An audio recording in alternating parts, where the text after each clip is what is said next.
আসসালামু আলাইকুম। আজকে আমরা চলে এসেছি ঠাকুরগাঁওয়ের বিখ্যাত কুখ্যাত এবং একই সঙ্গে পর্যটনমূলক স্থান বুড়িবাঁধে। প্রথমে বলে রাখি, অনুগ্রহ করে কেউ উল্টাপাল্টা কিছু ভাববেন না।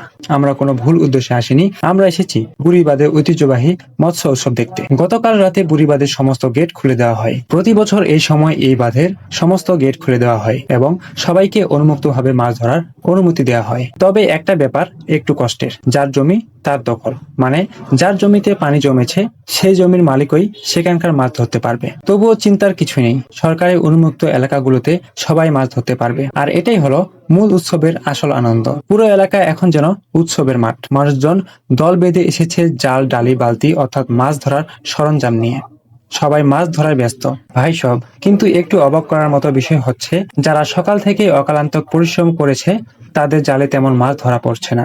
অনেকে বলছে গত বছরের তুলনায় এই বছর মাছ অনেক কম। যেই কথা সেই প্রমাণ। আমরা নিজের চোখেও সেটা দেখেছি যে বিগত বছরগুলোর তুলনায় এই বছর অনেক মাছ কম। অনেকে ঘন্টার পর ঘন্টা জাল ফেলেছে কিন্তু মাছ পাচ্ছে না। কেউ কেউ তো মজা করে বলেছে আজকের মাছ দিয়ে একবেলা তরকারি হবে কিনা সন্দেহ আছে। তবে ভাই, সম্ভবত এর কারণ হলো এখনো বাঁধে পর্যাপ্ত পরিমাণে পানি আছে। যখন পানি কমে যাবে তখন হয়তো মাছ ধরা অনেক সহজ হয়ে যাবে বা পর্যাপ্ত পরিমাণে মাছ দেখা যেতে পারে। তবুও মানুষ থেমেনি, সবাই জাল ফেলছে ধুমুচি, ডোরে মাছ ধরার চেষ্টা করছে।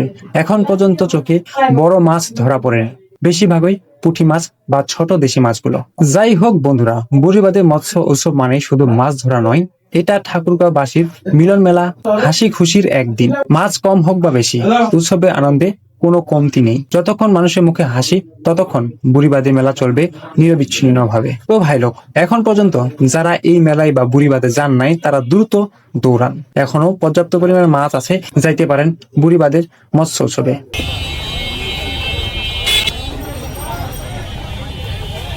চাচা কেজি কত করে এগুলার?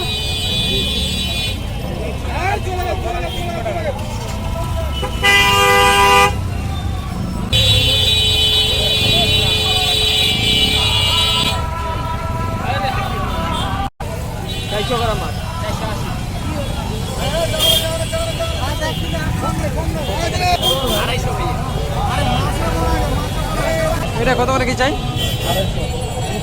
250 টাকা বলে কেজি।